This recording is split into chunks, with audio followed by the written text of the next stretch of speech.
As always, the opinions expressed in this program do not necessarily reflect the official policy or position of DKI APCSS, the U.S. Department of Defense, or the U.S. government.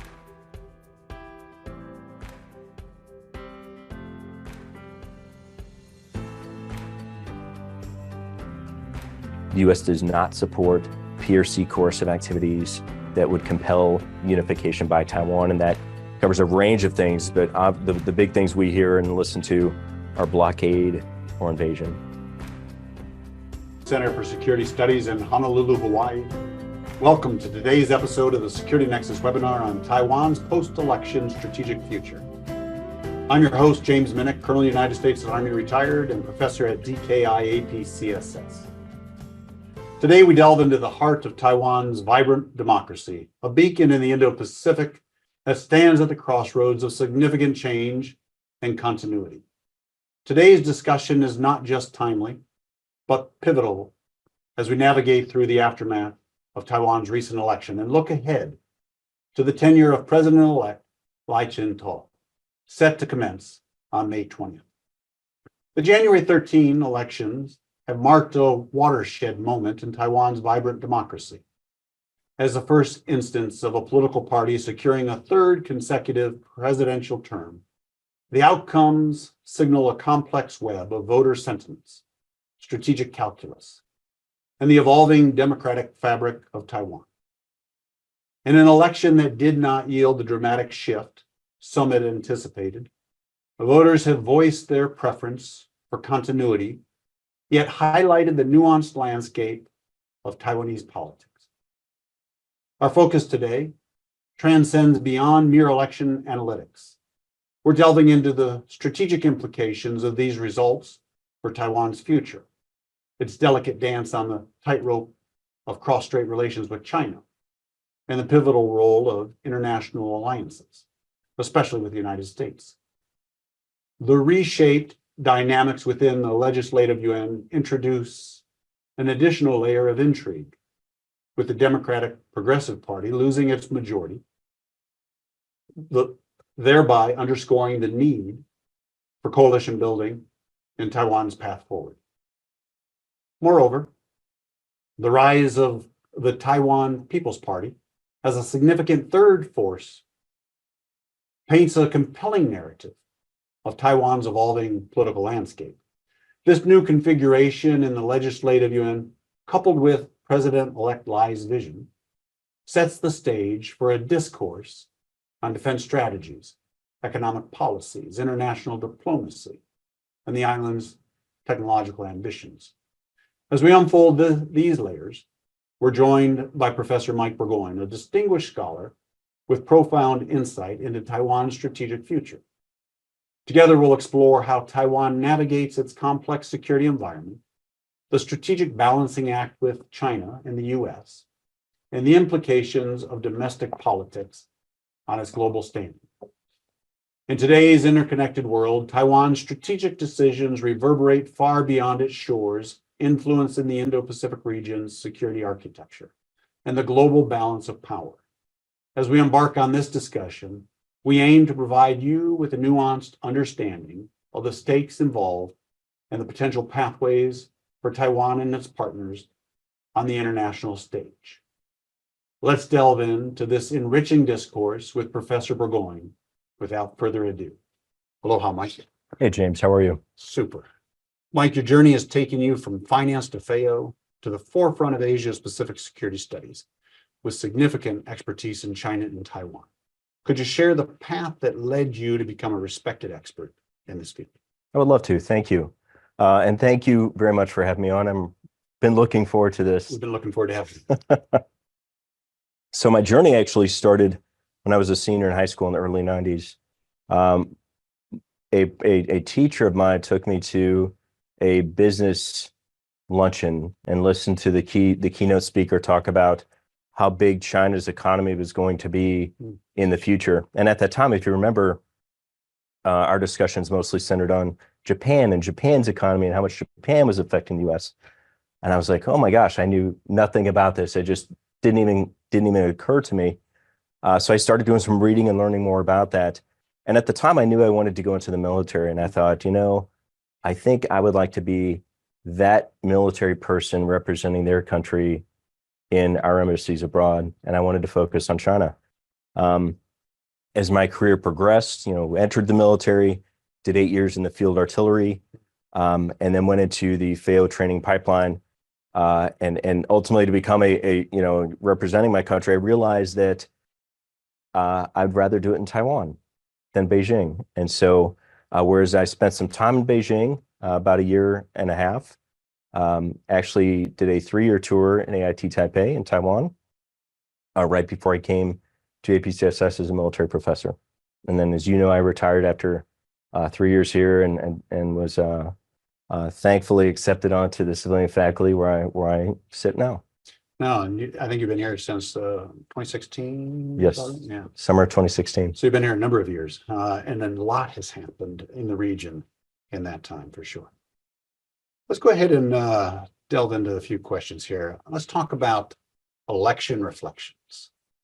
So the January elections have heralded a new era in Taiwan's political landscape. So let me ask you this: what do these election outcomes reveal about Taiwan's political and democratic evolution? It's a great question, and harken back to my first time in Taiwan back in 2007, waking up and reading the paper and going right to the political section and seeing all the things that happened in their legislature, called the Legislative Yuan, or LY. We'll refer to it, I'm sure, several times in this discussion, and reading about all the backs and forths and the conversations, and it was enthralling in a way that I had not really come across in all my travels at that point. It was completely fascinating to me. And after talking to a number of Taiwan citizens in English, they would describe their democracy as vibrant. And it's a word that you used in your lead-in, and I think it's very apropos. The election turnout of 72%, which even though is 3% less than it was in 2020, is still more than the highest U.S. election of 100 years, which was in 2020, when the U.S. 66% of the voting population turned out to vote. So even in a down year for Taiwan, they had 72%. And it's not just that, it's that they don't allow absentee voters. So if you want to vote, you have to go home from wherever you are on the planet and vote. And 72% of the voting population chose to do so. So it just confirms my belief that I've seen over decades now that, Taiwan, the people in Taiwan largely love their democracy, and they're largely there to support it. Thanks. I think I want to talk a little bit about the policy evolution that we might expect underlie. And so policy shifts they're anticipated with the new administration.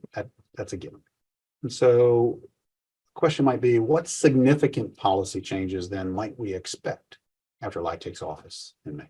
So I might disappoint you here. Yeah, okay. I'm going to pull another word out of your intro when you spoke of continuity. And that's not to say there won't be any changes, but I think just as a top line statement, I think you're going to see more continuity than change in a Lai administration. You can look at this in a couple different ways. You can look at it internationally. And really, when we're here talking about this, I know a lot of the direction that we're probably wanting to go, and the direction that's maybe the most compelling. But when we look at internationally, it's a critical question. And it's critical because Beijing is very, very concerned about the answer to that question. Lai, early in his political career, probably as a throwaway line, something that he may not even remember saying, said that he was a pragmatic worker for Taiwan independence. And again, that's early in his career. Since then, especially running for president, he has been very vocal in his 100% support for the status quo. But that statement about independence is something Beijing can't look past. And so they are watching him and listening to what he says very carefully to see if he is deviating at all from that direction. So that's what we have to look for there is to see, is Lai Ching-te going to be as deft as his predecessor, the soon-to-be former president, Tsai Ing-wen, who was very capable, who was very calm and level-headed in the way that she not only approached, I think, the cross-strait situation, but in terms of how she talked about it and how she messaged it. That said, with the international aside, there is the domestic component as well. And this potentially is where Lai is going to potentially even have more issues. This past election, we talked about it being vibrant, and part of that vibrancy is that the voters are concerned about the domestic situation. You're looking at very expensive housing, especially in the cities. You're looking at stagnant wages. You're looking at, in a few years, perhaps an energy crisis or some disruptions to energy service. You're looking at a potential health care system that may not be viable as the population increasingly gets older and needs more care. So those are things that motivated the voters to vote in certain directions in this past election. And so I think you're going to be looking there to perhaps some changes in terms of where he thinks they need to go and what he can realistically accomplish to do so. I don't dispute that we're likely to see continuity, but I think it's worth noting anyhow that the plurality of voters, they voted for change as they voted the collective vote between the Kuomintang and the DPP was greater than the percentage of vote that voted for the the DPP, which of power. And so you vote, typically, I think it's democracies often vote a party out of office, and perhaps without a third party, it might have been different. And so I just note that the plurality, I think, probably voted for change. So let me answer that. So I agree with your point that if the TPP was not a viable third party, there's a better than decent chance that the KMT candidate Ho Yo-i would have won the election. But I would also say that the way that, so again, looking internationally versus domestically, a common set of issues that all parties agree that they need to do something about. And like in our country, the parties differ in how they want to approach these issues. So, that's understandable. With the international situation, though, in the lead up to the election, the biggest issue was about status quo. It was about the Taiwan voters feeling comfortable on their island that the status quo was going to be unchanged. And to use some polling here, there's some polling from Zhengzhou University. They've been doing this polling for, I believe, 3 decades now. Consistent polling set, consistent questions, and over time. And they ask about status quo. Do you prefer a status quo in some way, shape, or form? That can be indefinite. That can be with a decision for independence or unification at some later date. But this big middle of status quo, and then you have two answers on the poll or on the ends of this bell curve. One is that you want to unify with China immediately, or you want independence immediately. So you have a range of answers to the question: do you prefer status quo? What do you prefer for your future? And over 80%, I believe it's closer to 86, 87% of the populace, consistently over the past couple of years at least, is saying that they want the status quo, and it's been over 80% for a long time. So you have a significant amount of the population wants the status quo, and the parties knew that, and so they were painting each other as disruptive to the status quo. Like the KMT would say the DPP is gonna get us into a war, whereas the DPP would say that the KMT was going to make Taiwan a province of China. So to your point about potentially shifting to another party if conditions were different, I don't disagree with that. But I think the underlying desire for status quo is that continuity between the parties. We'll circle back later, talk about economics. My experience has been that often economics drives people's decisions, and I think maybe with clarity, my question would have focused more on where they're looking for change with regards to their bottom dollar, their economics. But we'll circle back on that more because we do have a section on that.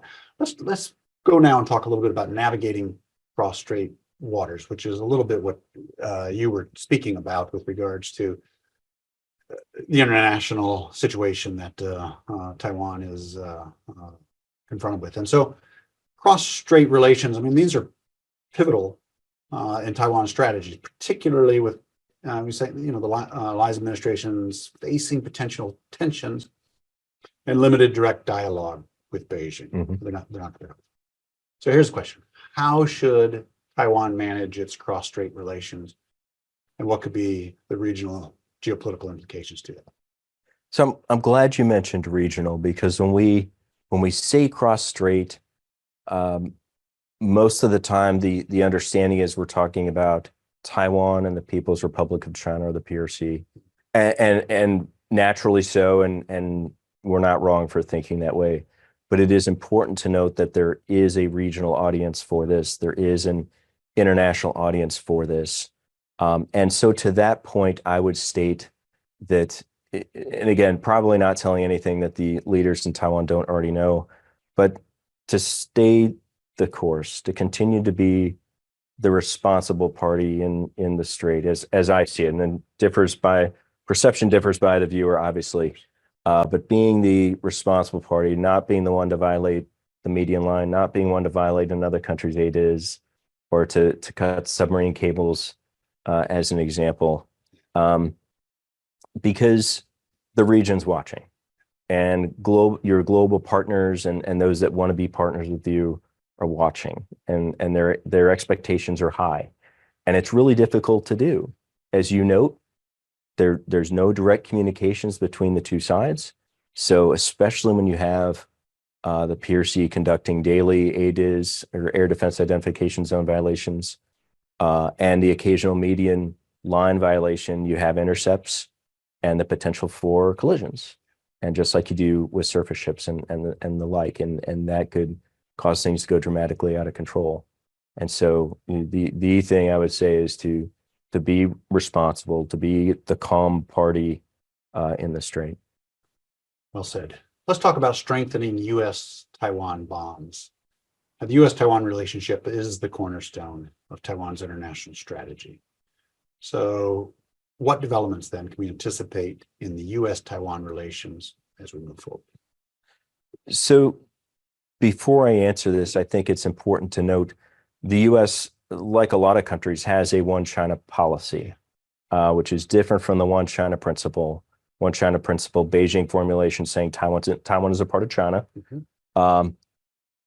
The various countries' one China policies have a way of navigating that to maintain some kind of relationship with Taiwan.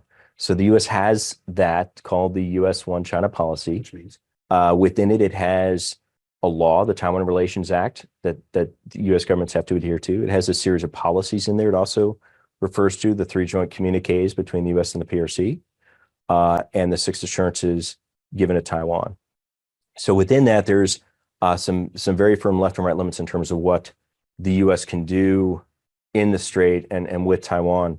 But one of the key tenets of this one China policy is no unilateral changes to the status quo. And when that is put into practice, like in practical terms, it means the U.S. does not support Taiwan independence. The U.S. does not support PRC coercive activities that would compel unification by Taiwan. And that covers a range of things, but the big things we hear and listen to are blockade or invasion. So with all of that as background, you're looking at a question really about how does the U.S. with Taiwan continue to deter the type of unilateral change that Beijing could take, right? And so what can the U.S. and Taiwan do together to deter?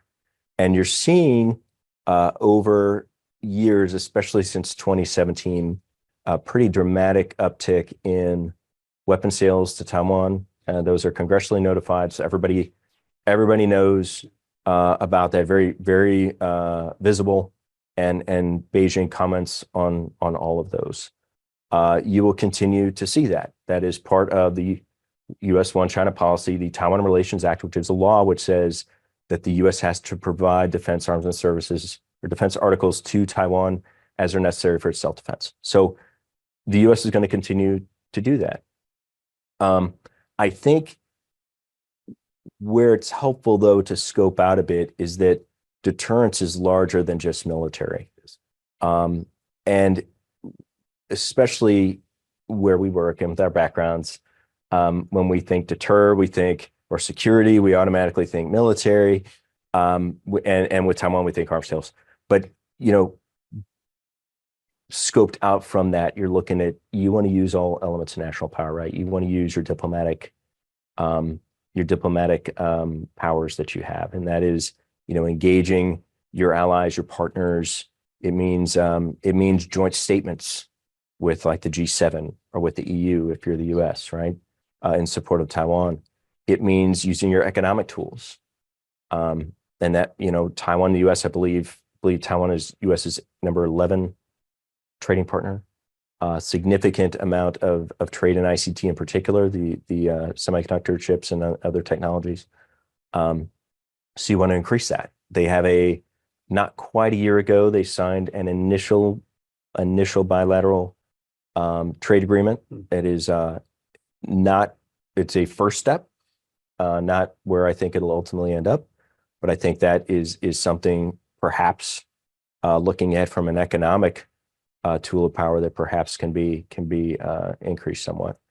But that is kind of how I would frame it when you're looking at the relationship. Besides the people to people and the cultural exchanges, which are all super important, ultimately you're looking at how do you deter the worst from happening, and so you're looking at diplomatic, you're looking at economic, you're looking at military. Let's pull a little bit on your comments about deterrence, and let's talk about securing Taiwan. So Taiwan's strategy faces scrutiny amid complex security environment and a defense budget set at 2.6% of its GDP for this year. So, for example, I know you'll recall former President Ma Ying-jeou's he made comments before, continues to advocate for diplomatic solutions over military force in dealing with China. So the question we might ask is, or I certainly ask you, is how can Taiwan effectively balance its defense strategy between maintaining military readiness and exploring diplomatic, non-military approaches for security and cross-strait relations? So I'm really glad you mentioned Ma Ying-jeou, James. I was there for the tail end of Ma Ying-jeou's term and seeing Tsai Ing-wen elected for the first time in 2016. And his defense strategy was based on 3 pillars. Yeah. The first was greater engagement with the PRC. The second was greater engagement with the region. And the third was increasing military capabilities. So the military as an element of his strategy was the third and last. And I would argue the least important to him as he was trying to secure Taiwan. But I raised that not to criticize Ma Ying-jeou, who is already under fire.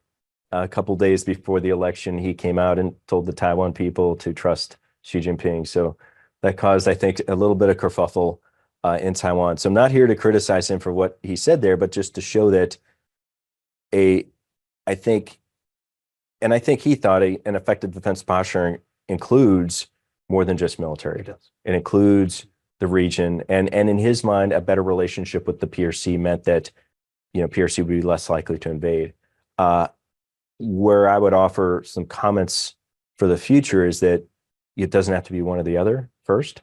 And in the absence of decent relations with the PRC, you should be increasing your military capabilities, which Tsai Ing-wen has done, and I expect Lai Ching-te to do as well, and to increase your diplomatic efforts with your regional partners. That's not just your diplomatic allies in the region, but also your unofficial partners that have unofficial representation in Taipei, as an example. Yeah. Well, hopefully there'll be opportunities. You kind of commented earlier about whether or not Beijing was going to engage with the Lai administration, and there would be, and when it is challenged like it is, it takes creativity to figure out how to have a partner to reduce some of those tensions that you're talking about. Let's go now and talk about the economic strategy and innovation. I had alluded that we'd come back around this. Taiwan has transformed from a labor-intensive economy into a global technology powerhouse. I mean, it's been propelled by first U.S. and then later China exports that has gone over a 6-decade period. Despite a challenging dip to 1.4% GDP growth last year, which was what the people had going into the election, those percentages. I mean, their projections are now for 2024, they're more optimistic. They're at 3.4%. And so this shift presents Taiwan perhaps with, some crucial opportunities. And we say, so with Taiwan's economic rebound in sight, how should it adjust its economic strategy to sustain this resilience and growth and leverage its international trading relationships? So I don't claim to be an economist. You did start off in finance. Guilty as charged, yes.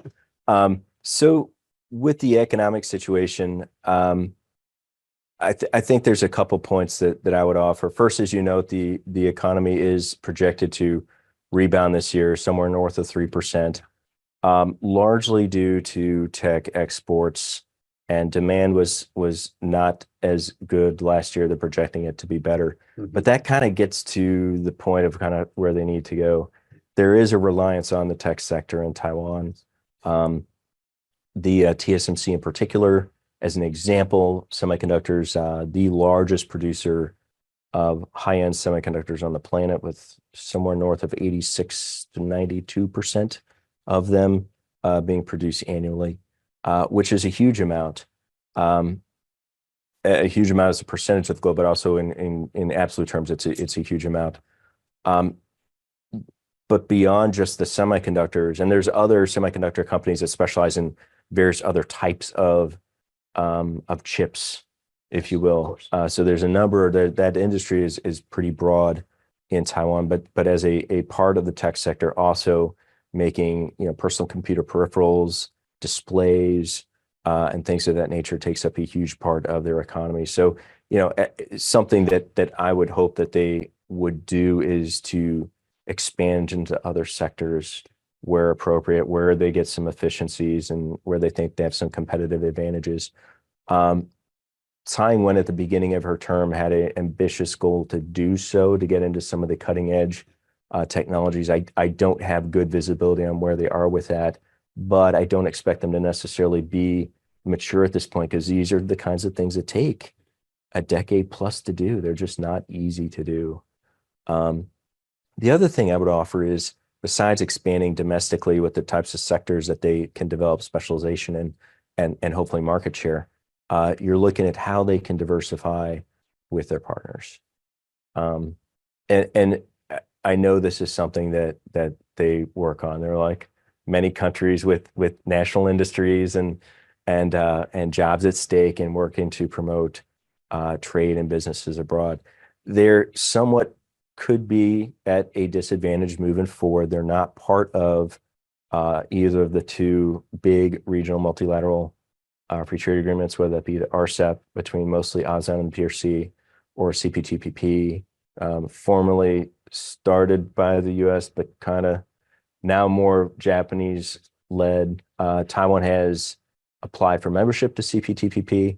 There is really no telling where that's going to go. There's a lot of hurdles with that, including the fact that the PRC applied for membership in CPTPP about the same time Taiwan did. So yeah, complicates a lot of things for them. They do have 9 free trade agreement partners, and not all of them are called free trade agreements, because some countries that do not have official relations with Taiwan or don't want to call it an FTA or free trade agreement, because that would connote statehood. And that is actually the case with the PRC, one of the 9 that has the Economic Cooperation Framework Agreement signed in 2010 as a huge FTA-like FTA. So, as you know, international trade is super important. And it's not just about creating the jobs, as you know. It's about creating those relationships between countries, those enduring, the enmeshing countries with each other, making them closer, and in some cases, many cases, more vulnerable to each other, but creating those very tight relationships, I think, that are necessary for Taiwan moving forward in the face of a lot of PRC pressure. Yeah, well said. Thank you. Let's talk about legislative dynamics and governance. So the January 13 elections mark a pivotal shift in Taiwan's politics, with the Democratic Progressive Party, or the ruling party, losing its legislative yuan majority to the Kuomintang and the Taiwan People's Party, emerging as key players. So question then is, how will legislative yuan change, affect governance and policy implementation? Well, in short, it's going to make it tough. It's going to make it a lot tougher than it's been over the past, at least 4 years. The reason for that is you're looking at a body that seats 113 people. As you note, the KMT won 52 seats, the DPP won 51. Now there's an independent party out there with 2 seats that will align with the KMT to give them 54. However, to pass legislation, you need 57 seats. So for those out there that are better at math than I am, you will note that there are 8 seats that I have not mentioned, and those were won by the TPP. So then the question is the TPP going to align with the DPP in voting, or with the KMT? And for those that follow Taiwan politics, you'll know that the leader of the TPP, Ko Wen-je, was about to form a joint ticket with the KMT, a joint presidential ticket, that fell apart at the last minute, literally right before they had to file the deadline to file. So there's a thought then that the TPP, of course, would align with the KMT, and the KMT has a majority, and it's a done deal. What I would offer is, before this past election, the TPP was not really aligned with the KMT. This was, I think, more of a more recent kind of a phenomenon, and I think more Ko Wen-je and others, perhaps, who, again, leader of the party, tired of the way domestic politics were being ran, and dissatisfied with the DPP, and at that point kind of moving to the KMT to try and create this joint ticket. So what I would offer moving ahead with the LY, the legislature, is that you're going to see the TPP vote as a block, but they're going to go issue by issue. You're not going to see, I don't think, a consistent alignment between them and the DPP, or them and the KMT. I think you're going to have a pretty lively swing vote there, and we'll see issue to issue how that goes. You live in interesting times. Absolutely. Let's talk about global diplomacy and recognition. So with Nauru's recent shift to China, only Tuvalu, the Marshall Islands, and Palau remain as Taiwan's diplomatic allies in the Indo-Pacific.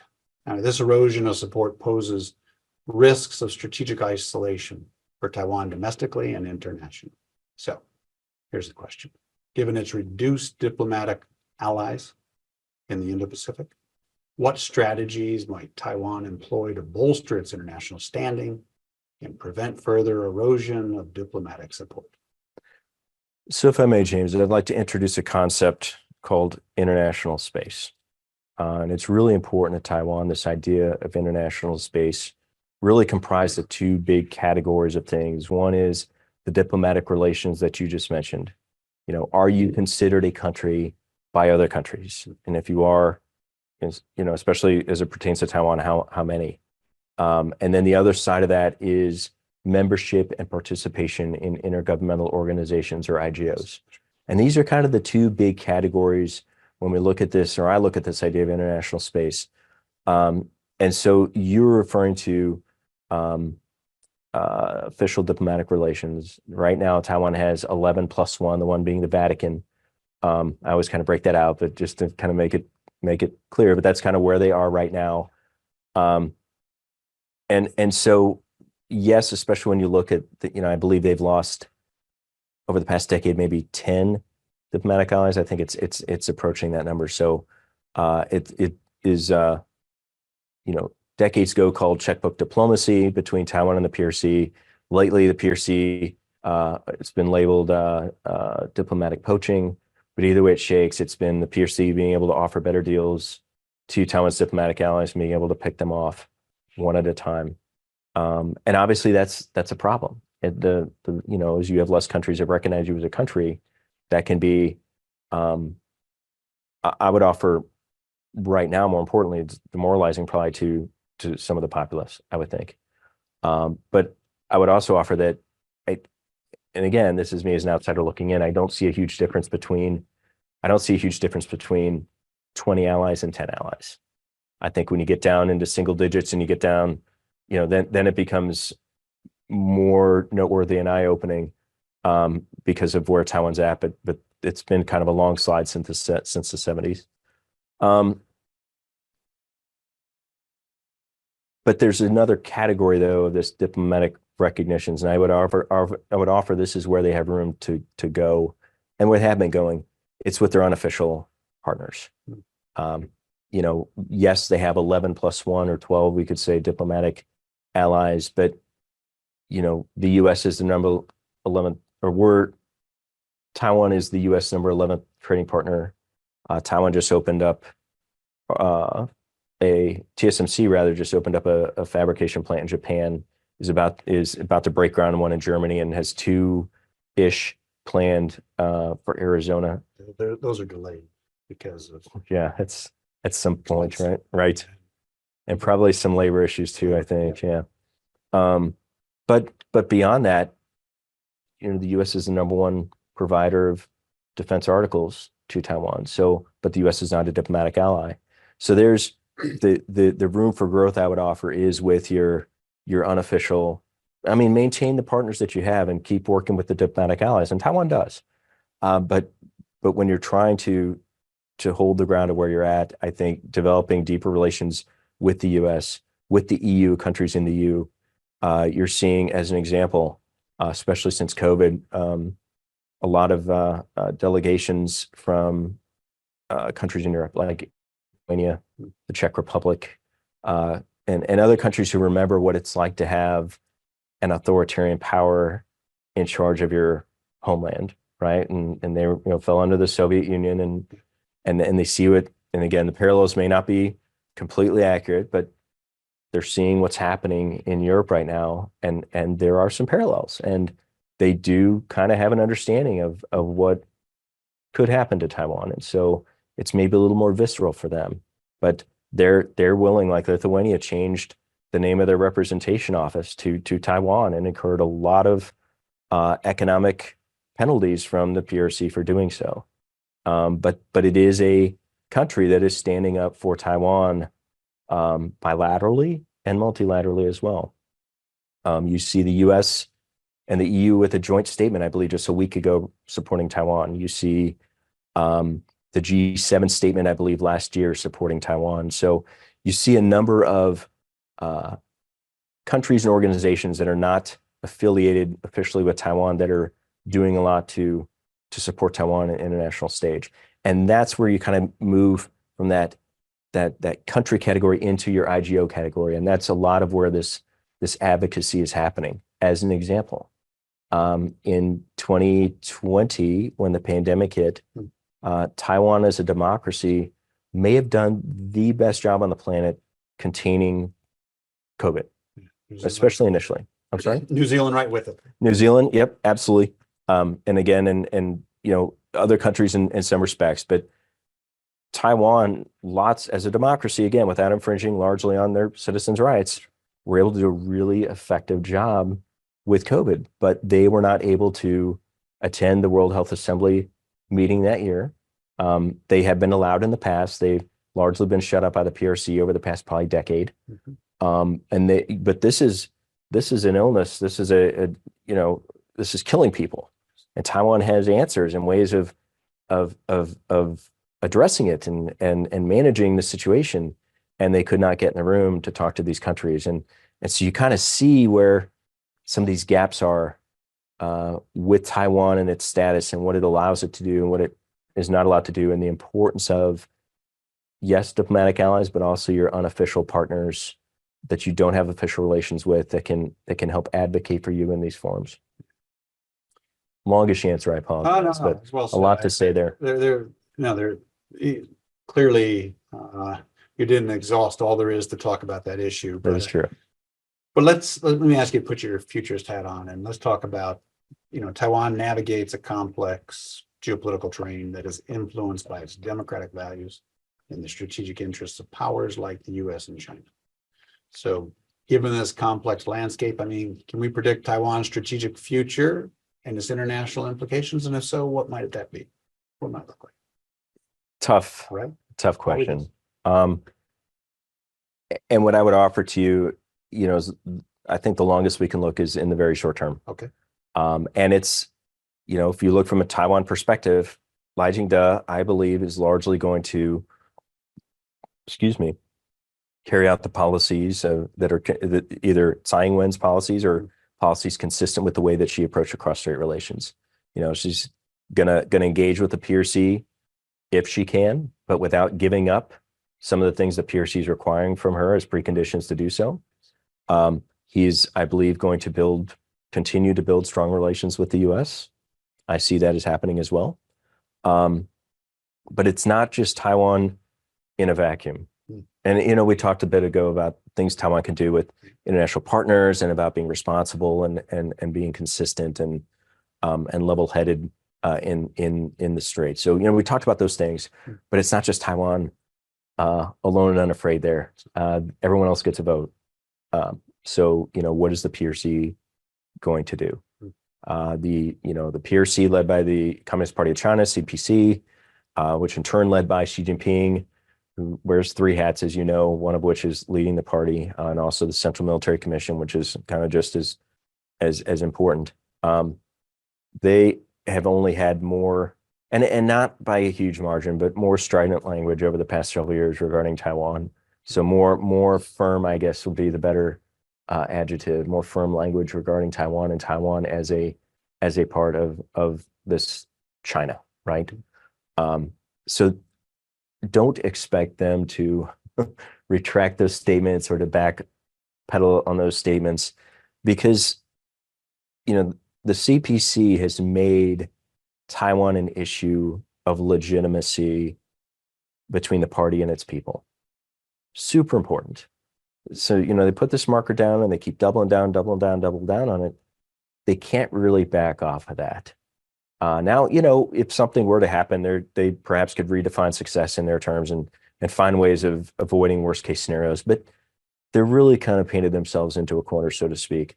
The US in turn, you have seen the past two administrations, I think, show really strong support, relatively strong support for Taiwan. And I say relative to years prior, right? I mean, there's always more we can do, but I think relatively they've been strong supporters of Taiwan. The issue, of course, is one of the previous two presidents we've had is going to be president, most likely, next year. And so are they going to continue the policies that they've had, or are they going to decide that it's time for a shift? I don't pretend to know that, but looking at the past and how supportive they have been, I'm hopeful that they will continue at least that level of support. So when you're talking about navigating the strait, and I get the pun, I'm sure pun intended, it's really a three-way dance between the US and Taiwan and the PRC, and Taiwan can control what it can control, and I think it's past 8 years has done a pretty good job of that. But if he can continue doing what he's doing, I think it sets him up to be in a good spot. But it depends on their two partners. No, I understood and well said. I don't know that this has been a glide path towards escalation. I mean, I think there's been some dips, right? I mean, if you looked at the early 50s, I mean, those were some you could argue more complex times than they are even right now. I mean, there were active shooting going on. And talking about nuclear weapons. Yeah. Yeah. And so that went from a high to a low, as you were speaking about, of having ramped up from that lower period. Maybe this will continue to do nothing but escalate. Maybe there's an opportunity to de-escalate. It's interesting you mentioned that. I wasn't able to get to Taiwan for this election this year, but I was there for 2020, right when COVID was hitting. It was very, very exciting times. And I remember talking to an expert in Taiwan about this, and just kind of what he was thinking about the next 4 years. And he said more and more, meaning more of the same, but with more planes and more ships and more circumnavigations and more activity. And he was right. And even with COVID, you look at the numbers of, how many ADIS violations there are, and the numbers are consistently month to month in at least double digits, if not triple. But there's definitely an increase since 2020, the beginning of 2020. I was in Taiwan for the 2000 elections with Chen Shui-bian. So that was a few years ago as well. Interesting times they were. Yes, they were. So let's move to our final segment of our time together, and let's explore the audience's questions. And we had frankly, we had well over 300 who had registered for the event, and so kind of grouped their thoughts or their inquiries into some themes to kind of cover as much as possible as we go forward. And so let's just see what the audience is curious about. The first one here is about major power dynamics. No surprise. And they're asking, what changes can we expect in Taiwan's relations with China and the US, and their strategic implications for those changes? So apologies to the person who asked the question. I already answered a lot of this, but I will add a little bit more detail. So as James has mentioned, and I believe I have as well, no direct communication between the PRC and Taiwan. And this is not because Taiwan doesn't want to have a conversation with the PRC or the CCP or CPC. It's because largely the Chinese Communist Party does not want to talk to Taiwan, and more specifically the DPP, which they label as separatists. So they would like the DPP leadership to acknowledge the 1992 consensus, which, and I'm going to get way in the weeds here for y'all, but the 92 consensus was a consensus that may not have actually happened. So maybe you can say that it's a consensus about a consensus, but ultimately it was about a meeting between KMT and CPC officials, I believe in Hong Kong, where they kind of walked away, or they said they walked away thinking that they could agree that there was one China, with different interpretations of who ran it effectively, meaning that the KMT believed that they still were in charge of this one China, and that Beijing believed that they were. Now, of course, with the DPP, this is something that they cannot accept. They cannot accept a 1992 consensus because they don't acknowledge that there is one China in the first place. And so for a DPP leader to come out and acknowledge the 92 consensus would in effect break the party. The coalition, who had different ideas across a range of opinions, from the very independent-minded to those that are more pragmatic, I would offer, they can't do that. And so, but Beijing basically said until they do, that they're not interested in talking, and they shut off group tourism and all those other things.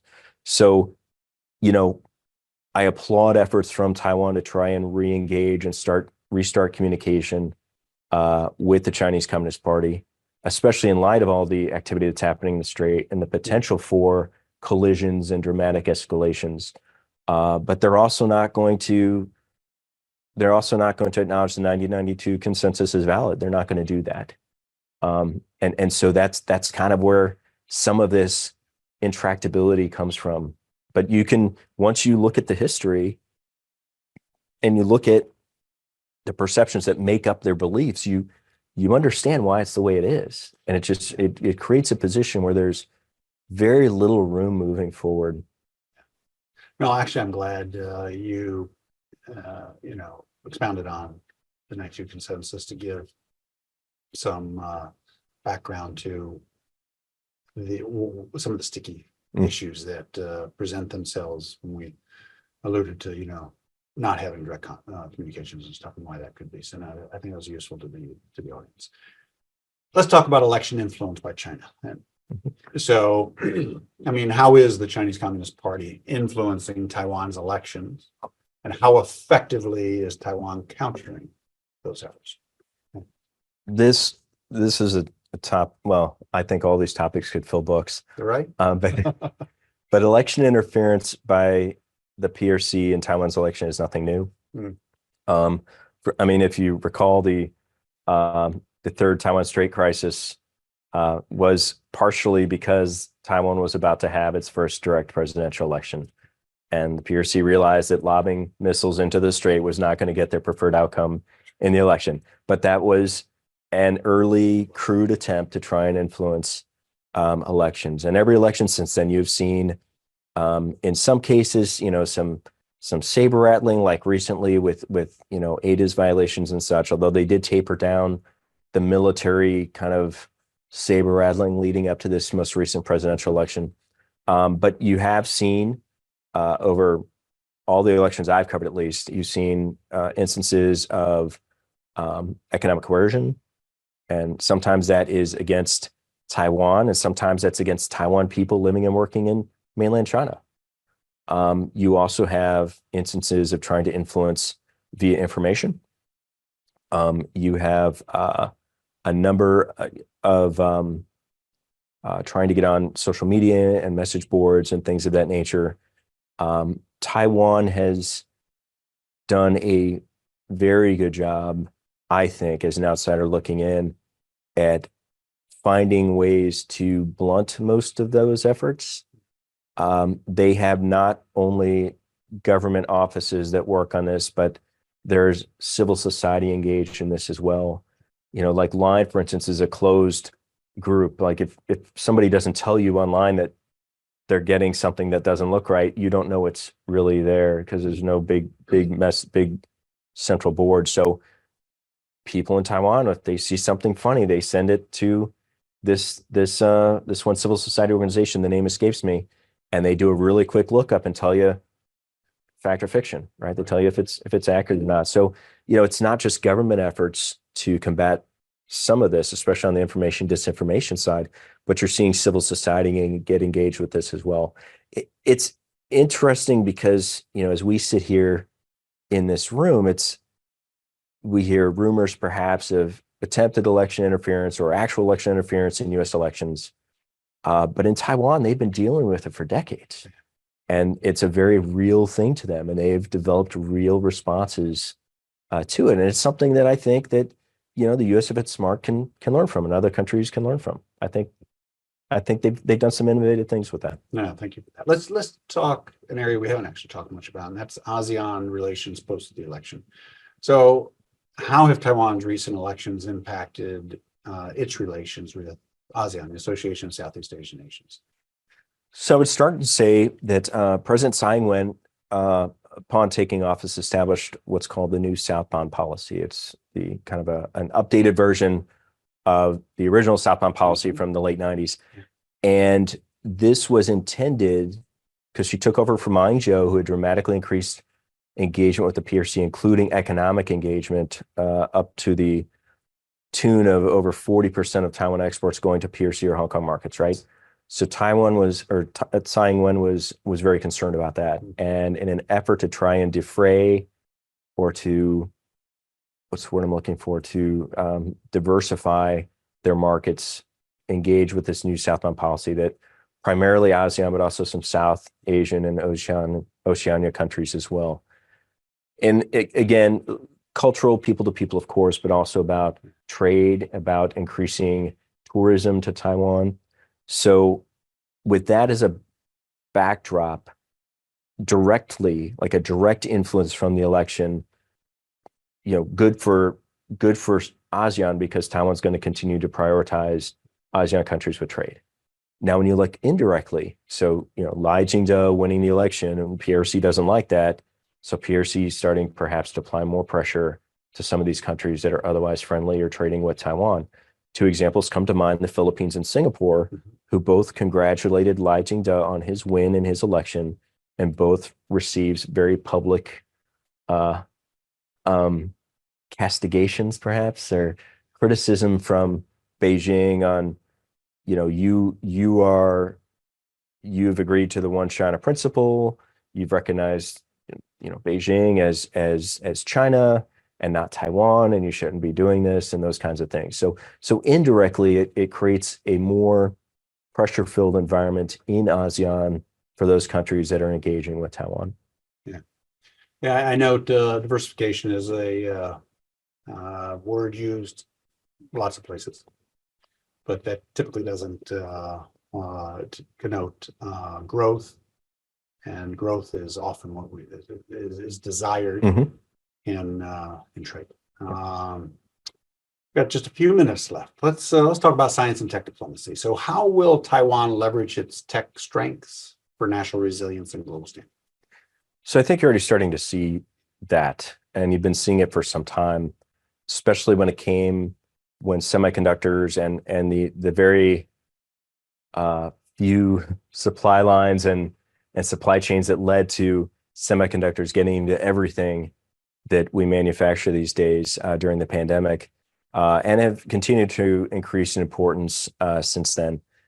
Taiwan, for its part, is establishing, I say TSMC, but establishing fabs, and as I mentioned, in Japan, Germany, intend to do in Germany, and at some point in the U.S. when conditions are better. So you are seeing that they are want to be part of this. Forget the consortium that they've established.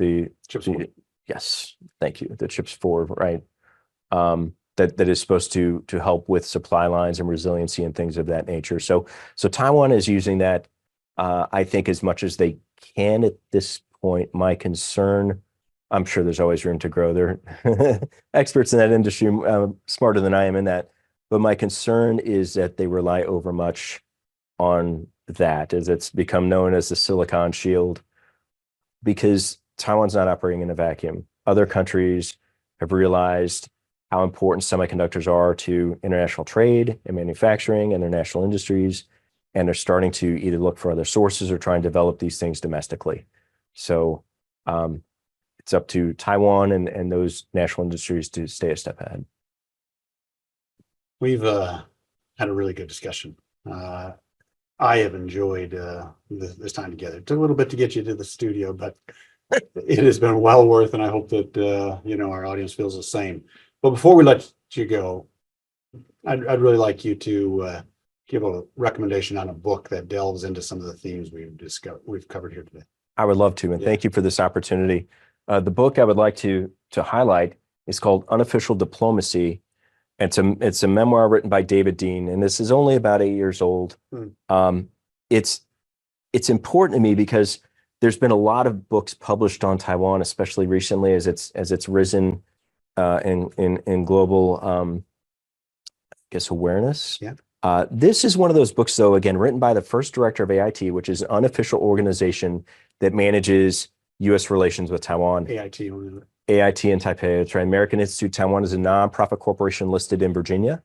And that is how the U.S. government works and has these unofficial relations with Taiwan. So you go to AIT and they have a consular section. It looks like a regular consular section. They have these regular sections that look like they do in other embassies. And this is all developed by this gentleman, David Dean. And this book describes how he did it. And as I was working there, I would be, in some cases, literally banging my head up against the wall, asking myself why we couldn't do X, Y, or Z. And you read this book and it tells you.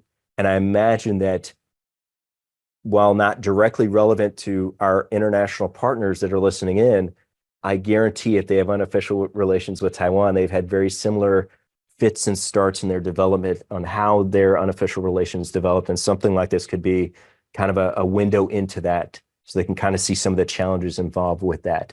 So it's a little bit of an atypical recommendation, but one I think doesn't get enough awareness.